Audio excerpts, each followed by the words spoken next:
how many, realistically, story arcs are you expecting out of One Piece? Not necessarily sagas, but arcs. And you could go in further detail of if they're shorter or longer. Definitely one saga with 2 to 3 arcs within it, I think.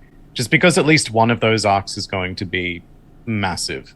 Like an impossibly gaping arc that will take years to cover. That's the you were intro just clip waiting for for this that. Reverie, by the way. Intro clip. That's exactly what's going to get people to click. Coming up on the Reverie Mini, and it's going to be that clip. Yeah. An impossible, possibly gaping arc. Right. Who wants to go first? Thoughts on Gear 5? Because we have not done a Reverie since the reveal of Gear 5 the manga. I mean, Gear 5 was amazing. I'm going to take it because this is the first gear reveal that I experienced. So this is the first thing that this is the first gear that I caught up on after, no, I should rephrase that. This is the first gear that I witnessed since having caught up to the series, as in with everyone else. Sure. All the other gears I was just binging and catching up on everything. But this is the first time I've been able to experience a gear reveal or a gear shift in series along with everyone else, and I don't think it could have been a more satisfying moment. Just with, I mean, it's such a different, I think, gear as well. With all the other ones, they've all been very cool, they've all been very epic, and this one's just such a goofy, such a wacky, and such a One Piece. It's really true to the series. So I have to say that I absolutely love it. Excuse me. Did you just say that the reveal was not epic? No, it's an epic, but it's definitely epic. I'm pretty sure I just heard that correctly when you said it's not epic. It's very goofy. Pretty sure. I'm generally tend to be on the less skeptical, less disappointed end of things. I usually enjoy what's happening in One Piece a lot anyways, and so this reveal was absolutely fantastic for me. I loved it on a lot of different levels. Mainly from the storytelling perspective that I always come from, it's fantastic just because it basically flipped a lot of the entire story, basically starting with chapter 1 completely on its head, which is always absolutely amazing when stuff like that happens. And actually, I do expect for the story at the end, when we get the big reveals towards the climax and the final arc of the story, I expect the entire story to be flipped on its head again. Oh, I'm sure. I think when we get the history of the world and everything, I think there will be a few moments where it's going to be oh, is that how things actually are? So that already was a nice warm up in that sense for me. I really enjoyed it. It was also something that I think some people were a very small minority of people were complaining that it came out of nowhere, which is, I think, bullshit. And then the reveal itself, I will say I liked the cartoon thing a lot, especially in that first chapter that it happened.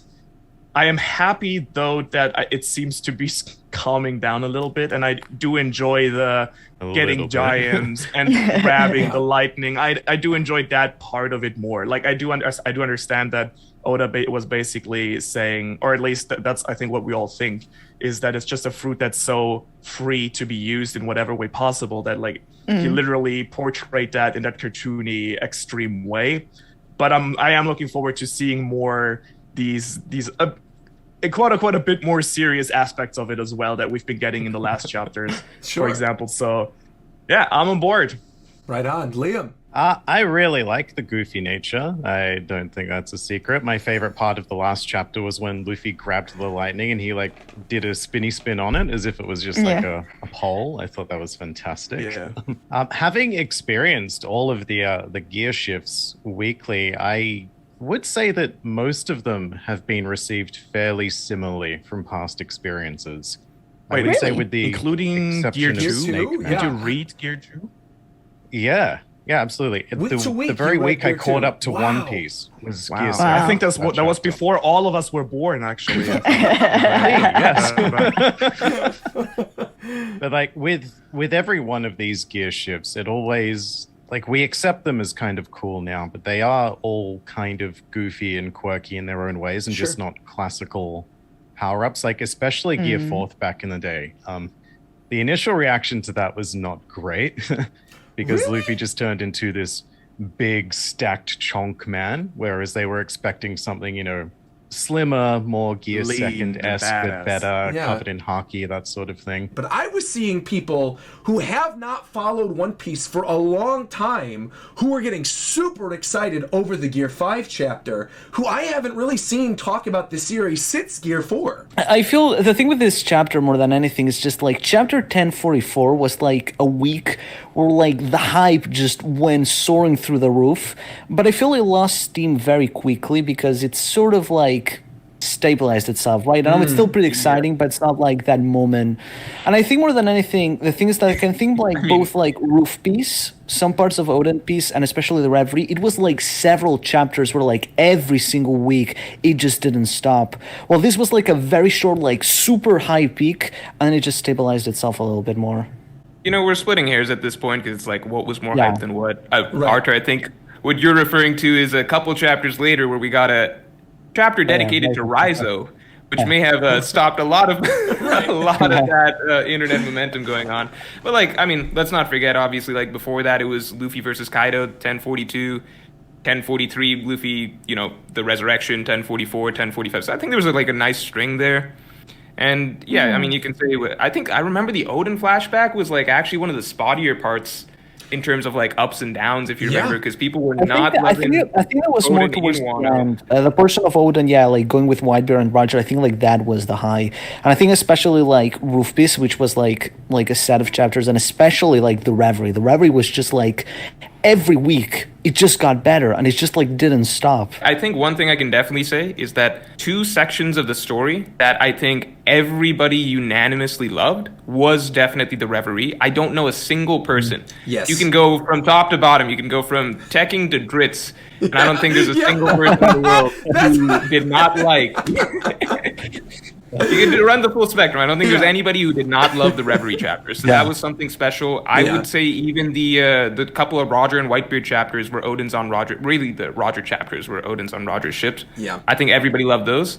1044, it was a little bit of but it was a controversial chapter by some aspects because a lot of people were not on board with Luffy getting the power up the way that he did. I loved it because I just loved it. I whatever logic, etc. I threw that away. I just enjoyed it in the moment. Yeah, and that's exactly how I feel too. Because I feel like, especially within the last year and a half, Morj and I have like really been on the same wavelength. Because there was a lot of stuff in Wano country where I was questioning, and I'm like, why are people loving this? Like, I don't really understand. Like, I understand why people wanted to just see where the story was going to go.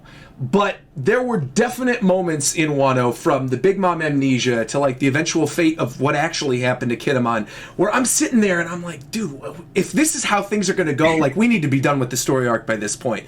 And weirdly enough, when you look at what Gear 5 is, essentially like this Looney Tunes power, right? The most ridiculous power in the world.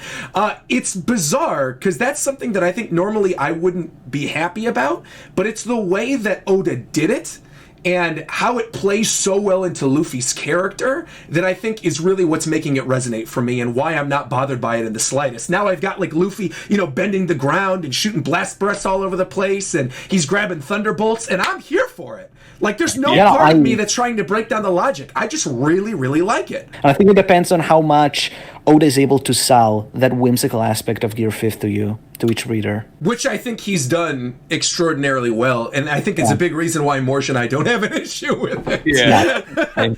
Roger, I don't know how I could not have been a reactor for the course of Wano, because I don't know how you do that over the, because like it was it's ups and downs. Look, I'm right there. Still up and down, but, the thing is, you just got to get used to knowing there's going to be a subset of the community that's going to hate you. Like, regardless of whether you love it or you hate the chapter, right? There's going to be people who, if you really love a certain thing, they're going to be like, you're such a fanboy, you suck. Yeah. And those exact same people, 3 chapters later, if you say you don't like something, will be like, well, you're just a hater then. You're such a hater.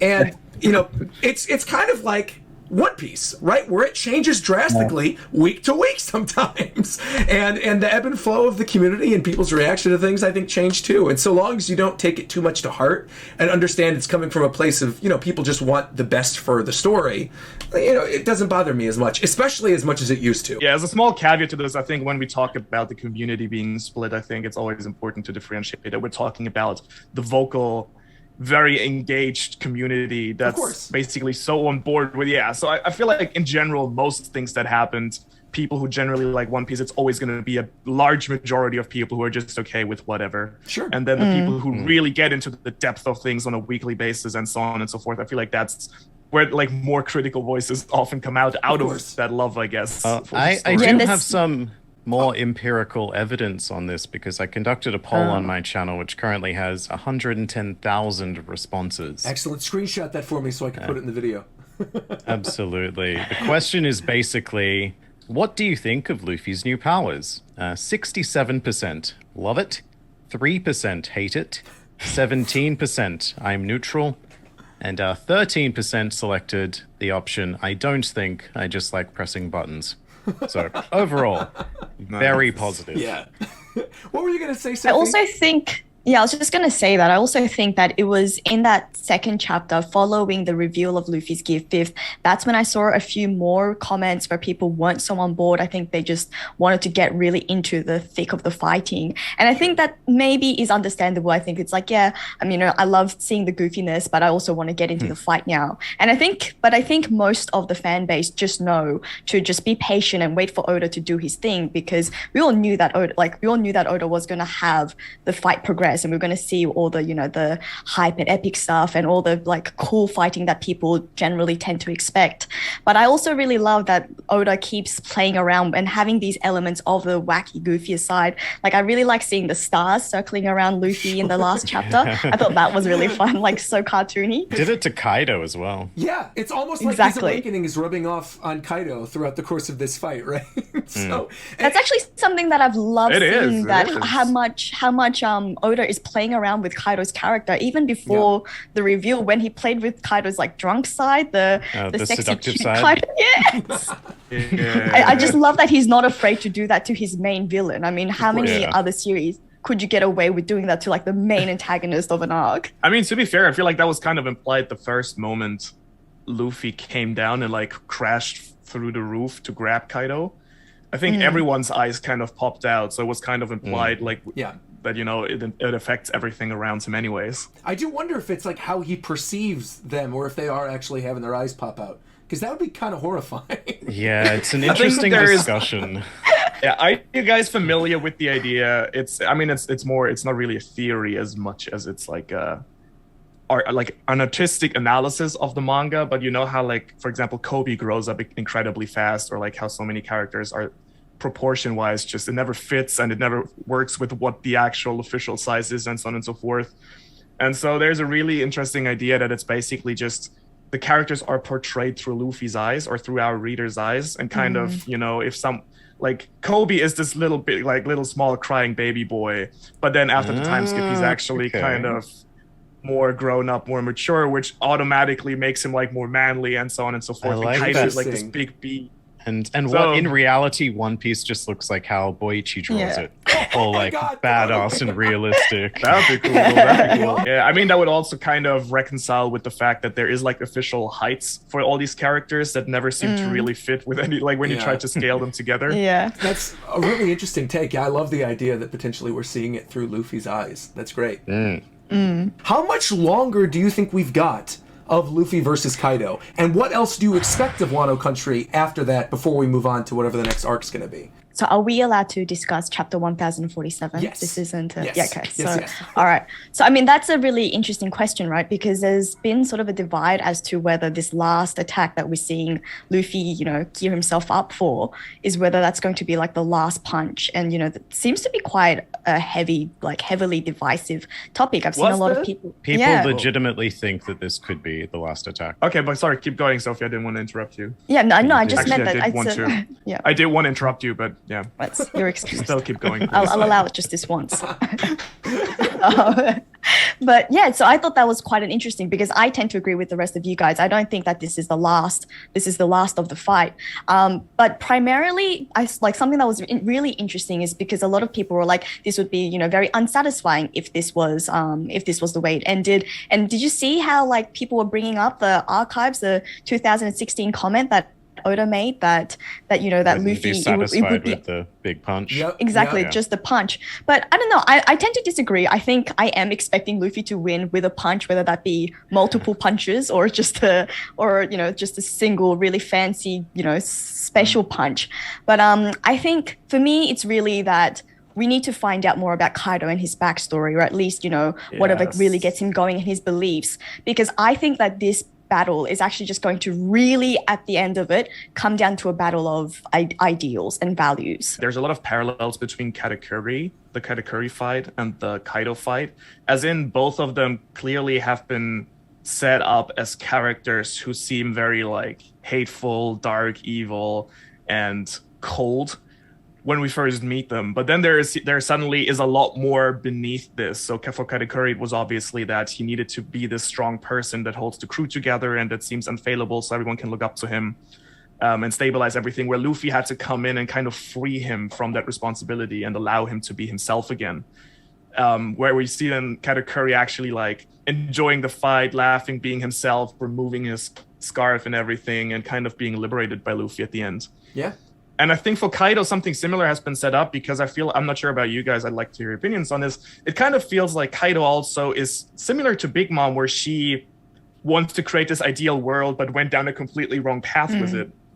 I think Kaido also has been hinted at originally wanting to liberate the world, bring Joy Boy, like either become it himself or find someone else who can be Joy Boy to change the world, and basically saying all the shit I'm doing right now with the people of Wano and so on and forth is unfortunate, but it's collateral damage for, you know, bringing the change and like finding that person.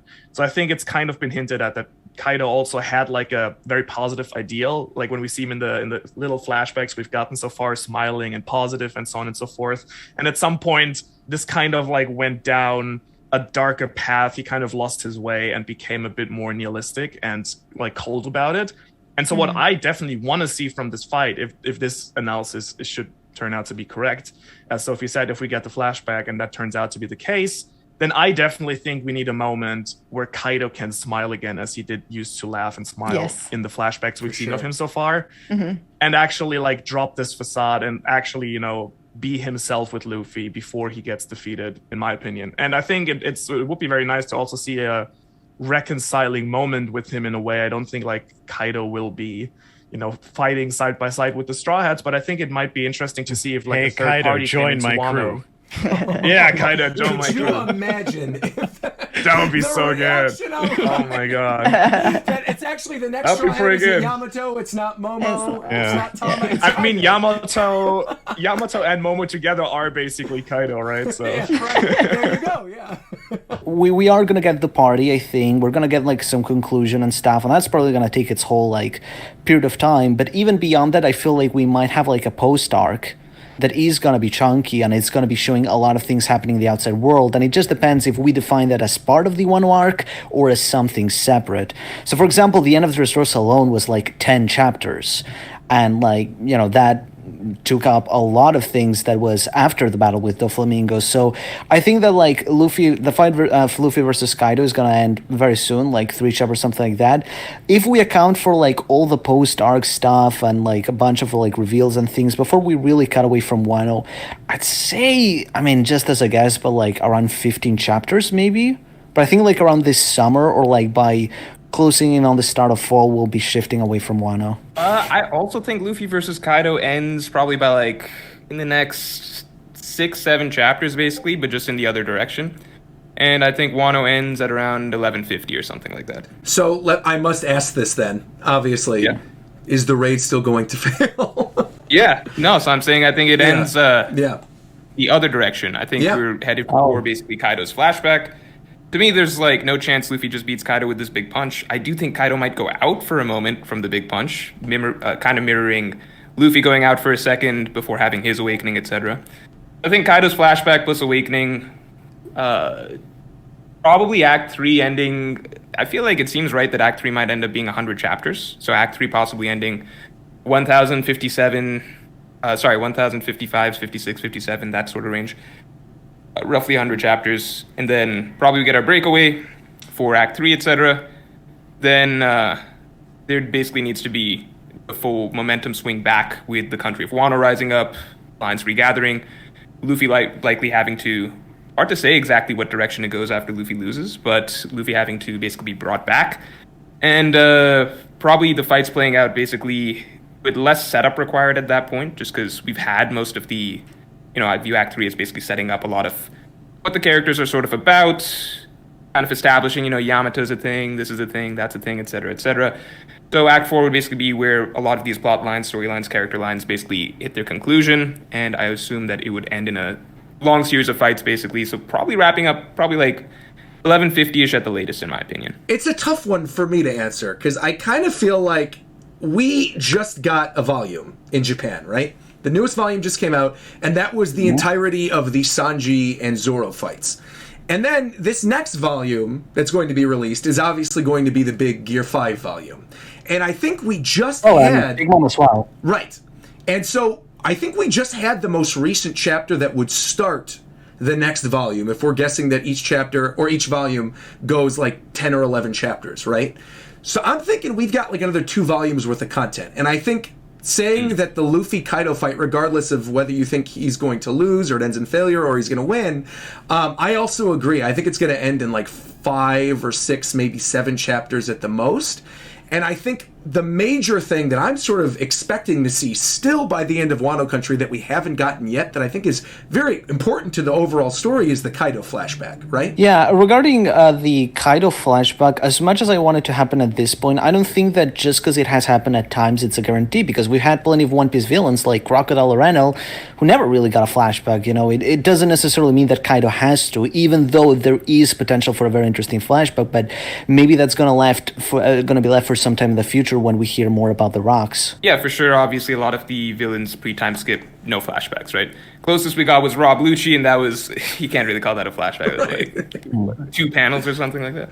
But pre-time skip, obviously, the trend has basically developed, starting with Doflamingo, where Oda feels like now it is important, because now we're getting to the big guys, the characters that are genuinely very important in the One Piece world. And for that, the standard is basically always you want to flesh out the villain before you're getting to the point where the hero is going to take them down. And generally it's been right before the villain had their time. Sorry, Katakuri was after he was defeated. He got his flashback. I'm talking Big Mom, because Katakuri is a different case. He's not so much a antagonist, but rather he was a protagonist that we only really found out was a protagonist by the end of it. So for the villain, you generally want to flesh them out, give them their time to shine, and then after that is basically when it's ready for the hero to take them down. So obviously Doflamingo, Big Mom, and now Kaido, like Oda's literally teased the flashback during the fight, not just through Luffy's fight, but over the course of Wano. I mean, King was the first time we really got a flashback. So I highly, highly doubt that something like that would be saved or post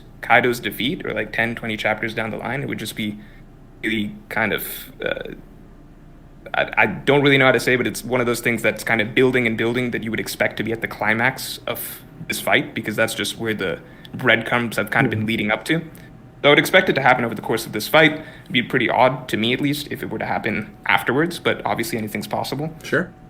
Beyond that, the Rocks flashback, I think, actually may be important to being tied into the Kaido flashback, just because looking at like Kaido's character, right? Most of the things we still need to figure out about Kaido's character, his motivations, a lot of it seems to come from his time on Rocks' crew, because so many of his beliefs that he's kind of been saying, like pirates will betray you when they know you're going to lose. Where did he get that philosophy from, right?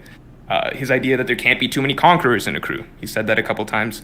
Where did he get that from, right? His idea of who Joy Boy is, right? His whole concept of like who's Joy Boy, why Wano Country is important. He has these goals and things like that. Where could he have gotten those things from? Because as far as we know, he doesn't read poneglyphs. He likely learned this stuff well before coming to Wano, because we saw that he came to Wano, and prior to that, he already was aware of Joy Boy and things like that based on his conversations with King. He says he's in Wano for a reason, so he came to Wano for some reason. So many things established about Kaido, because right now he's a total black box. We actually know very, very little about him. We just know what he thinks, not why he thinks that. I think a lot of that comes from basically, tying into the Rocks flashback. So I would expect Rocks to be somewhat prominent in Kaido's flashback. And it would probably mirror a little bit the Odin flashback that we got to start Act 3, because with the Odin flashback, we got bits of Roger and Whitebeard. I wouldn't be surprised if the Kaido flashback to close Act 3, we're getting bits of Rocks pirates. So Awesome. I think that's what I'm kind of thinking might come. But, Yeah, that's a cool idea. I hope I'm wrong, honestly, but I think that when Momonosuke is gonna hold up Onigashima and everything, he's gonna use all the fire from all the fire lanterns to create the flame clouds, and then in that way be able to move or sustain Onigashima. And for so many chapters, as myself, what are the flame lanterns gonna be used for? And like now it's just kind of like, oh, it kind of makes a lot of sense, right? And maybe I'm wrong, but The people are kind of saving themselves Exactly. with their hopes and dreams and stuff. Which feels very One Manu's Piece. not a fan. Poop. People, civilians. The fire for no. That's not my issue. It's more like the fire from the lanterns, like the candle, like the small candle inside the lanterns. Yeah, Yeah, but there's like hundreds of them. Yeah, it's Hundreds symbolic. of tea candles. exactly. What's It's the thing that Mama symbolism. needs right now? It's fire. That's it. Can't produce Exactly. it. I'd honestly rather see Momo. I feel like the thing with Momo's arc is he had to grow up, right? And so he physically grew up, but like through the devil fruit power, through Shinobu basically. But he hasn't grown up, like his heart hasn't grown up, right? I feel like shouldn't that be maybe like I'm looking to this like more like too romantically, but I feel like it's believing in himself and taking that responsibility as a leader. That he But will could you need to see it actually like come go to the both flames. ways, Yep. like it ¿Por qué playing no los together? dos? I don't like. Yeah, I don't it's like. like- I don't like the lantern idea. I don't like. It's like I- they serve as a boost, and then Momo has to do the brunt of the work. Yeah, what if it's just like a morale thing? Like he sees the wishes of the people of Wano and he's like, Yeah. all right, I better Exactly. shit some clouds Like, now. There you go. Yeah. I think it will be important, but I'm not sure if it's going to be Momo. I mean, it might be because Momo is supposed to be the leader of Wano. So fair enough. I still vehemently stand by the fact, though, that like the reveal that Momo looks like Oden is going to happen as he's underneath Onigashima, holding it up with the flame clouds, and it's going to look like Oden holding up the scabbards, and the people will be like, "The prophecy came true. Lady Toki was right." That'd be such a cool scene. I think one really interesting, like one funny thought that was like prevalent for a while. Now it's obviously dead, but what was really funny was people were speculating that if Luffy would awaken his devil fruit powers, he would just turn Onigashima into like rubber and it would just like bounce off. Yeah. or the flower capital into rubber. Or Yeah, it something. would just Yeah, wouldn't yeah. damage it. Yeah. I love that idea too. Which That's Wing, great. wing, wing. But I feel like it's definitely like I think that was before Momo was actually in that position to actually do something, but now I feel like it almost has to be him. It would be too much if Luffy also saved the capital. So No, he's got to have his hero moment. Like he's the heart of the entire Wano saga. Yeah, I mean, I think it's almost like nigh on impossible at this stage.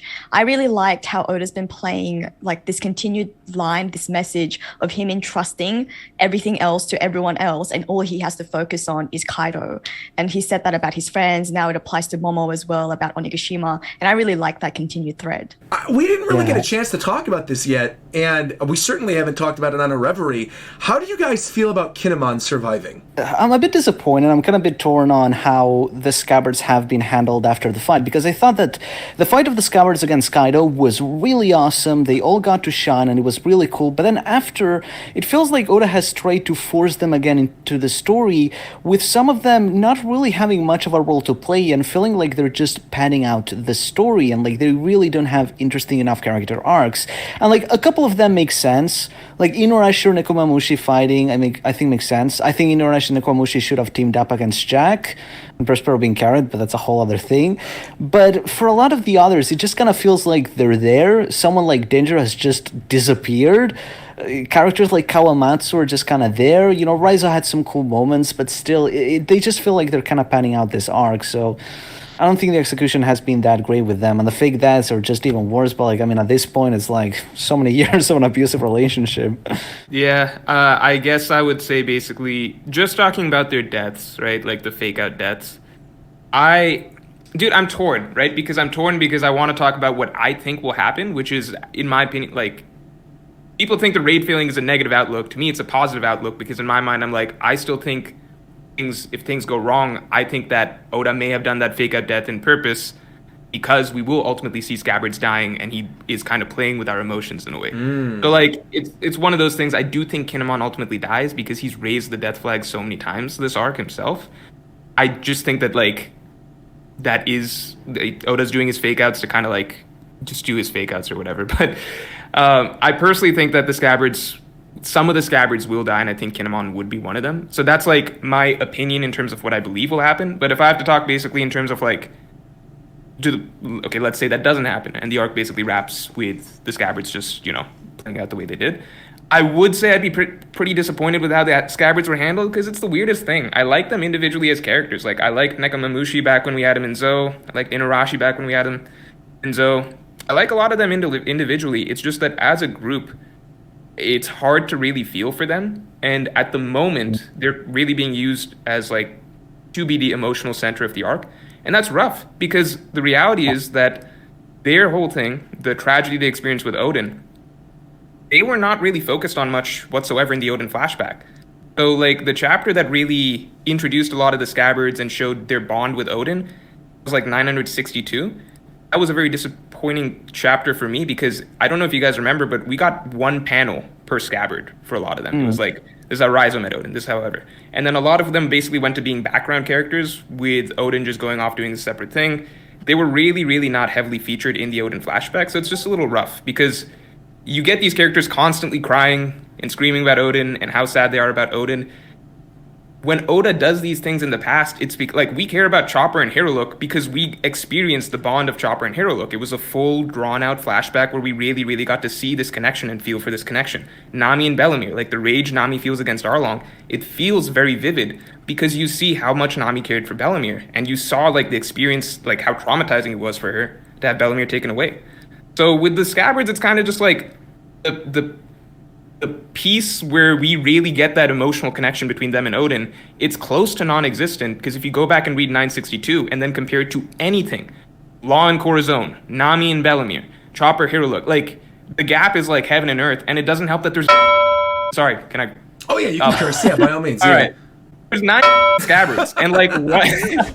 And like not so like 9 times the characters that you need to feel an emotional, like you need to feel that bond with Odin with, right? 9 times the characters as usual, and like 10% of the actual time, 5% of the actual time usually spent on them.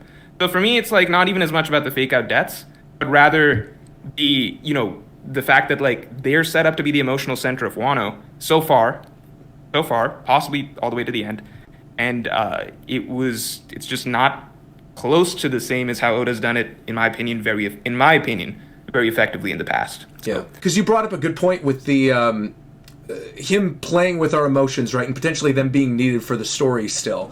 And I think that's absolutely true, right? I think, like, there is still a story reason for them being alive. Very much in the same way, like, there's a story reason that we have not seen Denjiro in so many chapters, right? Like, you're setting up the stuff with Orochi, and you're setting up the stuff with Komurasaki right now, right? Where Orochi still isn't dead. He's burning. He's in his snake form or whatever. And people are saying, well, how is Orochi still living? But I think that all ties back to, again, Oda having a reason to keep this character around. Because I think pairing Denjiro not being present in the story for like the past 15 or so whatever chapters, and Orochi seemingly not dying despite everything that Komurasaki and even that soul of Kanjuro like did to him, it's going to make it all the more satisfying whenever Denjiro ends up, sweeping in, saving the day, and maybe slicing off the last head. Because again, Denjiro, Komurasaki, and Orochi, for, as much as these other Scabbard characters went to the future, those 3 characters had to experience all of this in real time, right? Mm-hmm. They lived throughout all of this. Komurasaki grew up under the reign of Orochi. Orochi had his way with the kingdom, and Denjiro had to see all of that, which is why his face morphed so drastically over all of those years. So I think really that's the reason why we haven't seen him, is because he's setting up something story-wise for the 3 of them to sort of wrap up what has been happening to them within the greater context of the end of Wano Country right now. I personally think that, like Morj said, these scabbards are like the emotional pillar of the arc in a lot of way, and I think it's kind of a similar issue with how in Dressrosa, like Rebecca and Kira's were the emotional pillar, but I don't think they're strong or interesting enough characters, even though I really like them, to sustain such a massive and long arc. And I think that in Wano, that has been saved a bit by Momonosuke and Yamato, which have also become a big emotional pillar that has helped a lot, like, actually get invested. But I think that has even more made the Scabbards feel like even more redundant, because I feel like Momonosuke and Yamato almost kind of have a closer connection with Oden than almost kind of Scabbards have. And like I said, I love them all the way up until through the fight, but at this point they just kind of feel a bit redundant.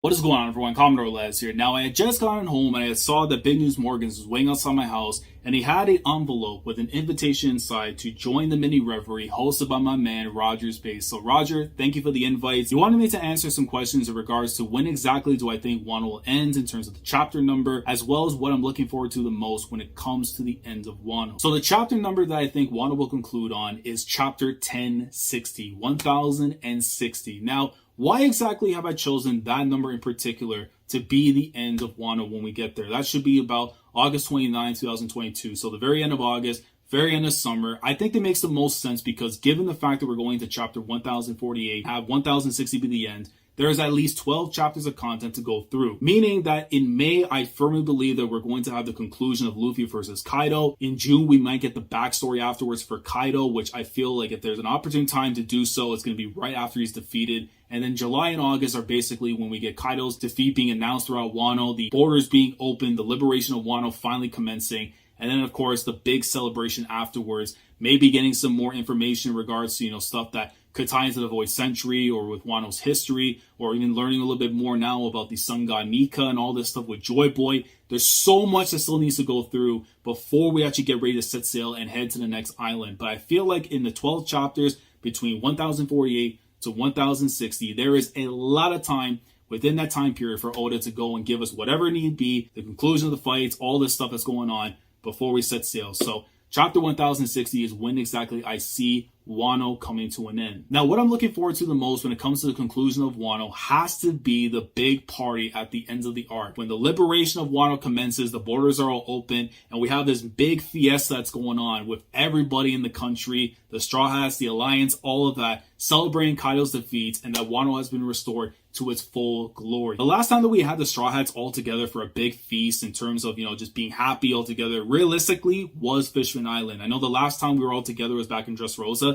but the fact that we have everybody together, everyone can mingle, enjoy life, be stress-free, all these things that matter so much in terms of parties, I cannot wait to see all that go down. And as a massive fan of Yamato and a big supporter for joining the Straw Hat crew, I would love to see that during this party is when we're going to see the connections being built between Yamato and the Straw Hats as we eventually get to see her join the crew before we depart for Wano afterwards. I think this party would be the opportune time to do something like that and have Yamato basically build the connections, build the bonds needed to be formed so that she feels like she's a genuine member of the crew afterwards. Even if these are baby steps to getting there, we need to see those things happen before we go and take her and draft her into the crew afterwards. So I definitely think that will be something that will be a huge benefit of the party as well. Not just, celebrating the fact that Wano's been liberated, but given a good chance to be able to add the last member of the Straw Hat Pirates. So those are my thoughts on when exactly I see Wano ending on chapter 1060 and what I'm looking forward to the most when it comes to the end of Wano being the big party, as well as a chance for Yamato to build some connections with the Straw Hat Pirates. So that being said, Roger, back to you. I don't know if you guys saw, Tekken did a great hype video about Elbaf the other day.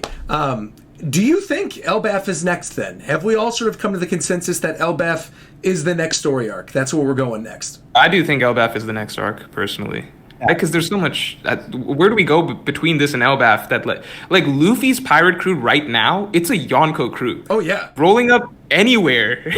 That they can't just show up at a random island anymore. I mean they can, but it's like who would even be a challenge? What would they do? At this point, you can pick so many members of the crew and just be like, this character could probably destroy any rival pirate crew or organization that they come up against that's not another Yonko crew. So in my opinion, basically Elbaf is next, and I would think that would involve Shanks.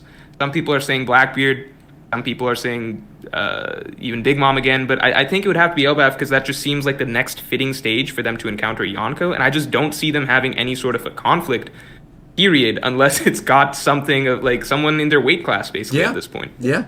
I do wonder, too, if they are setting up on a greater scale with Shanks being involved with this next story arc because of what's happening right now with Film Red, right?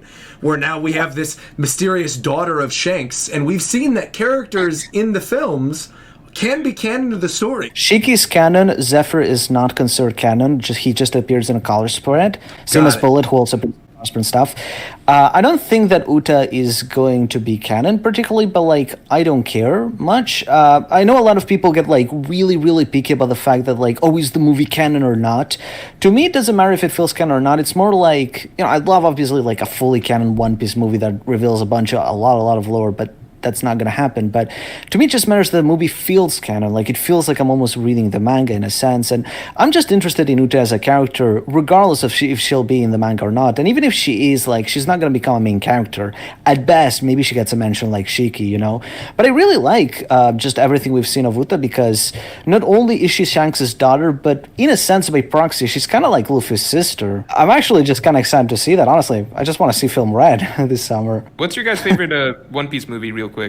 I'm a huge fan of Film Z, and I've gotten in trouble for saying this. I actually am not a huge Strong World fan at all. Like, I was turned off the first time I saw it with the weird dance sequence with like the gorilla guy and then like the clown dude. I was not feeling it the first time I watched it. And then I went back and rewatched it because everyone talks about how much they love it.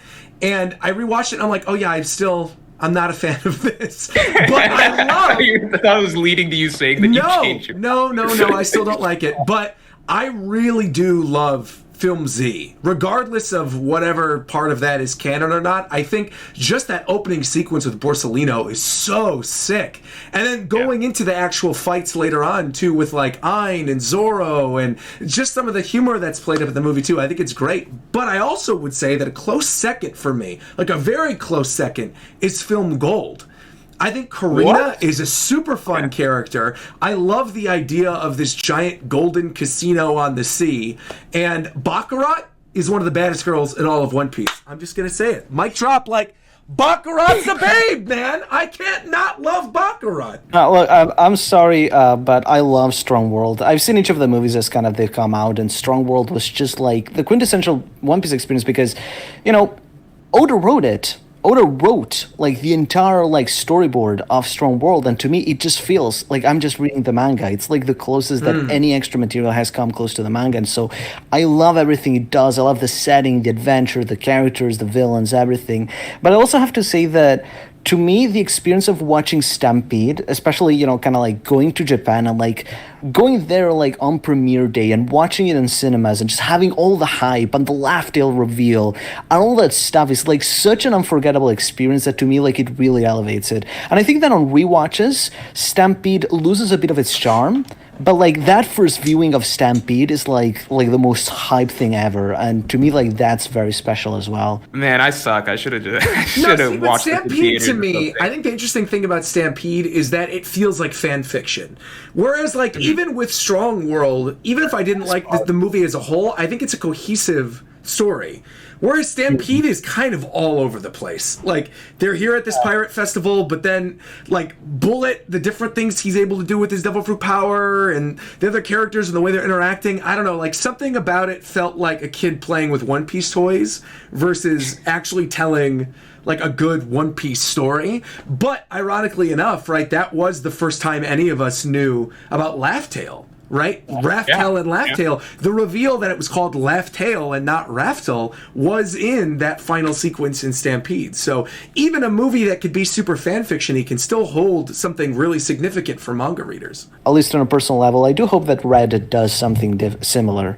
What are you hoping to see out of Film Red? Like, what's something that you would love to see in Film Red, maybe relating to Shanks or a character reveal or anything? Maybe a tease for something that's going to happen in the canon manga that you think this would be the right time for? Aside from some, like, canon tease of some important bit of information, but that's hard to say what it could be, I would really love if we get to understand Shanks' character better in the movie. Because that's a great thing. It doesn't need to be, like, quote-unquote canon, but it could be Oda's input that we learn more of Shanks' motivations. Because in the trailer, he says this really mysterious thing where he says, like, oh, there is no no equality in this world, and that sounds like kind of weird for Shanks, right? But I feel that's an aspect of his character we don't yet know about.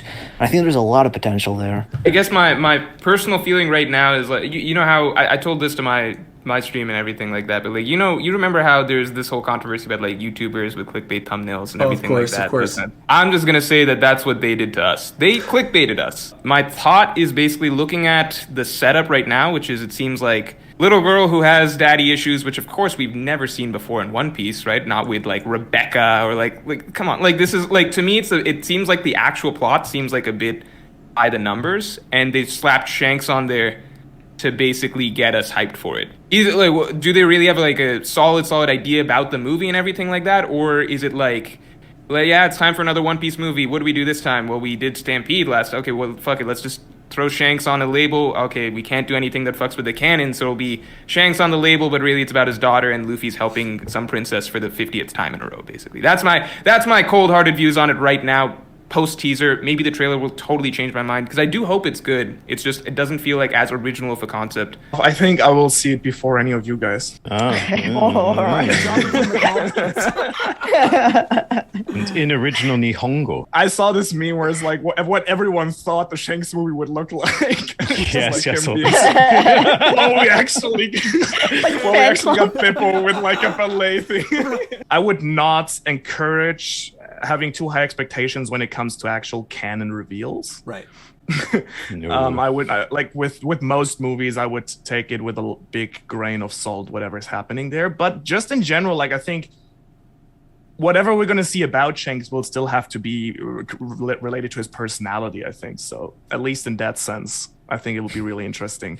And who knows, maybe, like, I don't know if that's where the movie's going. I think it would be really interesting. You know how Roger tried to make a lot of babies, or at least tried to make a baby, minimum one. Successfully made one. Yeah, he at least made one. Yeah, so who knows? Maybe Shanks did something different where he's like, I have a lot of babies as well. Like this girl, and like I abandoned her, and then I don't know, whoever. This village boy, I abandoned him. Yeah. Exactly. Made friends with this Yasop guy who abandoned his kid. Yeah. So yeah, I think that would be really interesting if at least we got like an insight into like how his mind works Shanks' more. Sex life. Yeah, I agree. I wonder though, like one thing I'd mention though with the entire son and daughter thing is if that were actually the case, wouldn't they kind of save it for the movies?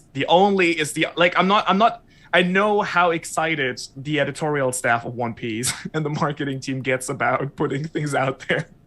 But nonetheless, I'm like, wouldn't this be such a detrimental part to the movie that you would you actually spoil it if it were the case, kind of? Not Does it feel kind of like YouTube clickbait, where what you're doing is you're taking like this minor connection and sort of overly dramatizing exactly. What Morj said when we recorded this part earlier, when we were talking about this, he was just talking about the whole clickbait conversation for One Piece YouTubers and what you'd actually include, and that the trailer does sort of seem like they clickbaited us, because the original artwork was like, oh, this is clearly a Shanks movie. Here's this new character, but oh no, really, it's not a Shanks movie. It's a movie about his daughter. So, yeah. But it worked, obviously. Exactly. Got us all very excited to watch the teaser. Yeah, for sure. But I mean, I'm still excited to watch the movie. So. Well, sure.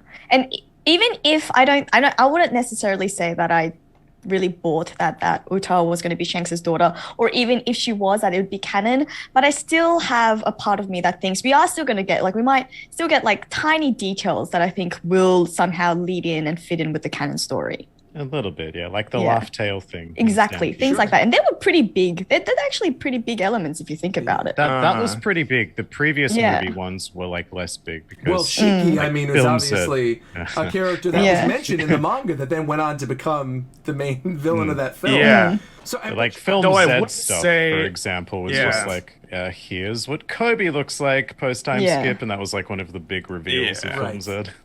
One thing I will say, though, is I don't know, even with that, the entire like laugh tail thing and so on and so forth, it's, for example, with Shiki, I feel like they kind of hurt Oda a little bit in that way, because now he was in a movie and he feels like a character that was kind of important to the story that now Oda can't really Oda was originally use. Well, Oda was originally going to put him into the story, but then decided that there wasn't room, so instead they well, he said this would make a good movie. Sure.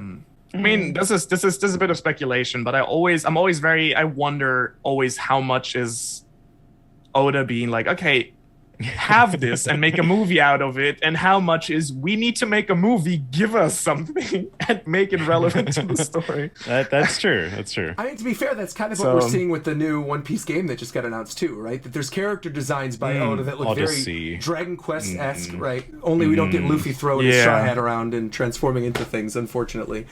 But I don't know. I kind of feel like there's going to be more of this that's canon than people are expecting. I'm not really quite sure how. Really? But I think we kind of moved away from this conversation we were talking about Wano earlier. It feels to me like when he said 5 years from the end of the story, and you look at the volumes that we have and sort of the way that Wano has been wrapping up and the things it's been introducing, feasibly from the end of Wano, I could see him wrapping the story up in 5 years now at that point. And when you're looking at it on that timeline, and you're thinking of all the different things that he might need to skip over, as much as I hate to say this, and I see Liam laughing, part of me is like, maybe we aren't going to get a full Shanks story arc within the actual canon manga of One Piece. As much as I would love it, that we won't end up getting I will bet you money right now that One Piece is not ending in the next 5 years. Maybe not in the next 5 years, but what about from after Wano ends? Right. From the end of Wano is a better bet. It's still like... Right. I've done a video on this, just purely examining the sheer quantity of stuff that needs to be resolved. But I don't see it But happening. also, even like, if you looking blitz through it, it is really difficult to see it ending. Let me in, say, if less than Elbaf is going to be a thing, the story is not ending in the next 8 years. Well, if it's not, if we're not going to Elbaf, I see 5 years. Elbaf could easily be a Zoe level arc. It could be something very short that is a huge info Zoe dump. took almost an entire year to publish, though. So, like, even Also, if it's short, it's a lot of time. It is a lot of time. I don't know how sure I feel about the 5-year timeline. The 5 years does seem quite short for Oda and One Piece standards, but I do definitely get the feeling that we are going to wrap things up a lot quicker than I think some people expect. Agreed. I think that's become really clear, especially towards the tail end of Wano, especially like during this raid, where like the speed at which we are getting these new reveals, and I understand that they haven't been fully fleshed out and we are just getting hints of them, but Oda can easily reveal a lot in like super short span of time. I know that because I've had this discussion with my Joy Fleet, for example, and I know that there's a bit of discussion as to like how soon Wano will end. And I think I've talked to Liam and Mano about this as well, about like when Wano will end. And I know that you guys thought that it might be actually next year, and it won't end in this year, if I remember correctly. Whereas I'm still on the stronger and stronger every Especially week. now that we're in the end of April right now, yeah. Like I could definitely see it where the Luffy and Kaido fight ends within the next like 5 to 7.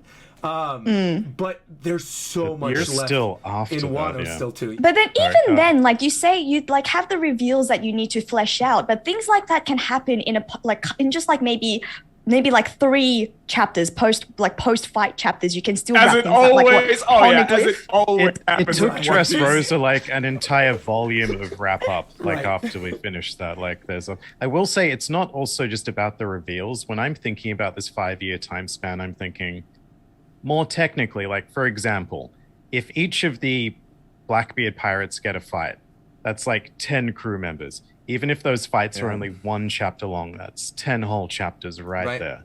Just like Also, combat, that is which is 3 to 4 assuming that months. like the story just ends with Laugh Tale, which is really not a good thing, Which by is the way. not going to happen. Yeah. Absolutely not. No. It's not how so many- much the there's 52 revelations, weeks. but it's just the stuff that needs to happen. What's a good average number of chapters we get for One Piece every year? Like 35? yeah, 38 35. to 39-ish, But I then think. how many volumes So- of like we get 10 chapters per volume, right? And right now we're on Yeah. volume 102.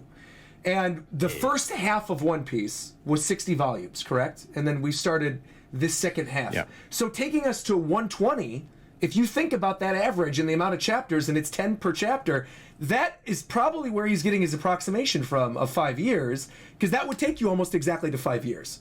From where we would be at the end of Wano, assuming it ends like, what was the most recent chapter? 102, most recent volume, 102? Yep. So let's assume there's 20 more chapters of Wano. That takes us to 104, right? Within that time span of those next 16 volumes, I see you got, yeah, right.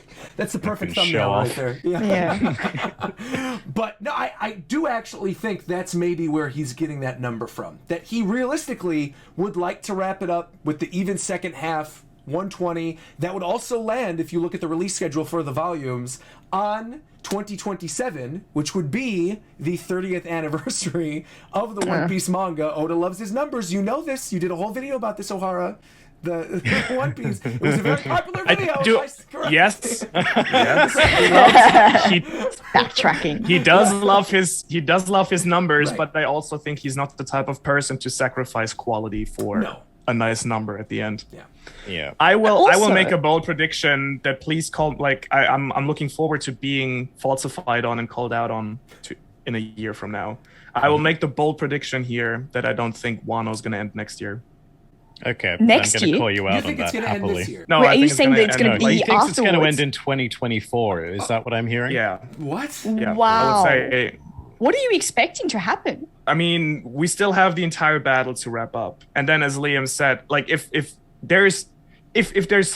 no one else is coming to Wano after this battle on Onigashima after the raid is over, I'm gonna be sad. Not disappointed, but I'm gonna be sad if there's like no Marines, no black, like anyone, please. The Marines coming are to Wano. busy. Well, we know the They've world got government's stuff there. to do. Yeah, they're there. Yeah. The world government there. is, the Marines aren't. There's some Marines that are busy doing stuff with the Shichibukai right now, but I had assumed Yeah, the like all world of government them. ships are associated with the Marines. Like, But I mean, No, they're no, kind of they're arriving different already. forces. Didn't they seize Venetia? Yeah, isn't that how they saw Zunisha? The Marines didn't. The world government ships did.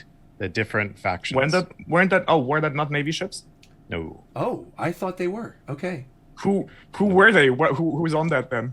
They're the world government guys. Agents? So do you remember any Slobby when they invaded the island and there was like a mixture of Marines and like guys in black suits, like black suit okay. guys? Okay, but Those are the world fair enough. government That's still private army sort Alright. of thing. But it's still like an army coming, right? To Wano.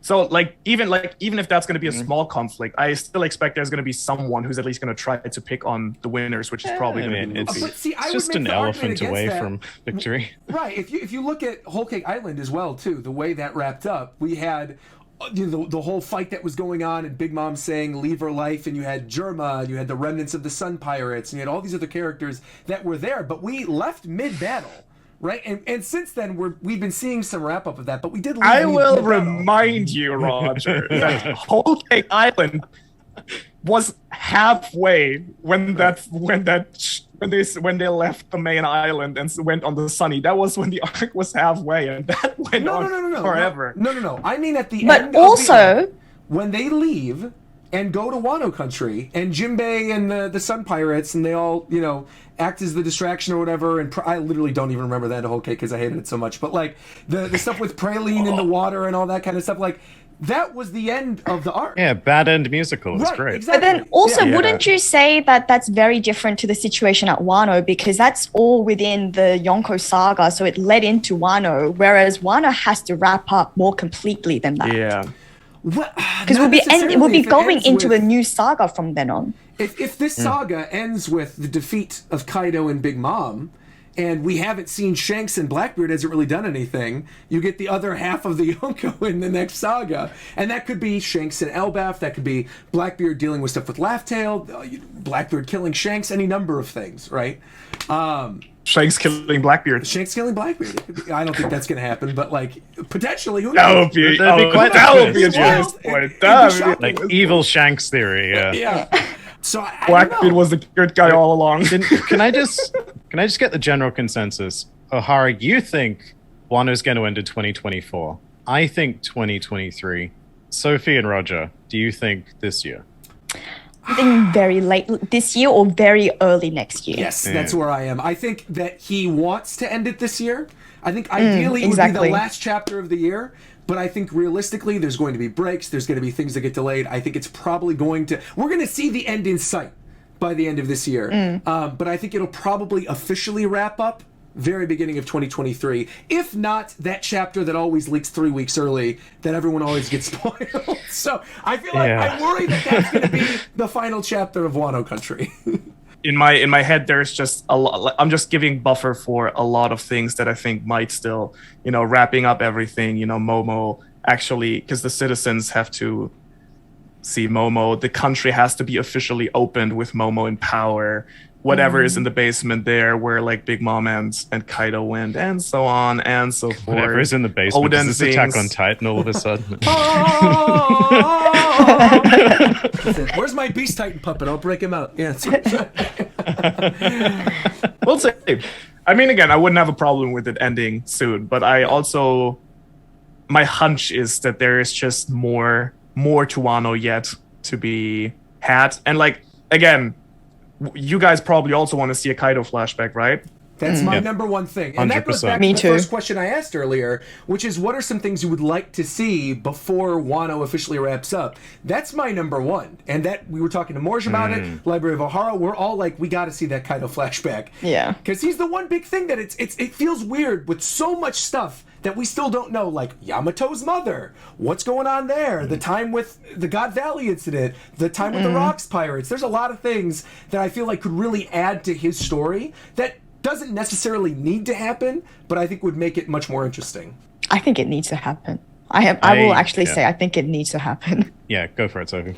I mean, it just goes back to what we were saying earlier. I think it will tie in so crucially to the end of the battle that I think it's very necessary that we get Kaido as a character more fleshed out. As, the antagonist of this 4-year-old arc now, I feel like he needs as much substance as possible before we say goodbye to him. So, the backstory would be appreciated. Do you think he does say goodbye after this, then? Do you think we don't see Kaido in whatever the presumable final war of the story arc's going to be? I mean, not as a major player. I think, this is the Emperor Saga. Right. It's going to end, and the Emperors are going to be more of a background feature if they're involved at all. This could very potentially be the death of Kaido. As much as I probably shouldn't say that because it's One Piece, but he is the one character who could potentially die. Well, then that's another thing why you'd want the flashback, right? Because if Oda does kill Kaido, it would be like, is he, fulfilling a wish that the villain wanted? And maybe it's justified if we find out, that Kaido is someone who deserves, whatever he wishes. I was just going to say, it could happen in post as well. This isn't what I want to happen, but, we find out a lot of fun flashback information long after deaths, like Ace after he died, Whitebeard after he died, but damn it, I want that Kaido backstory now.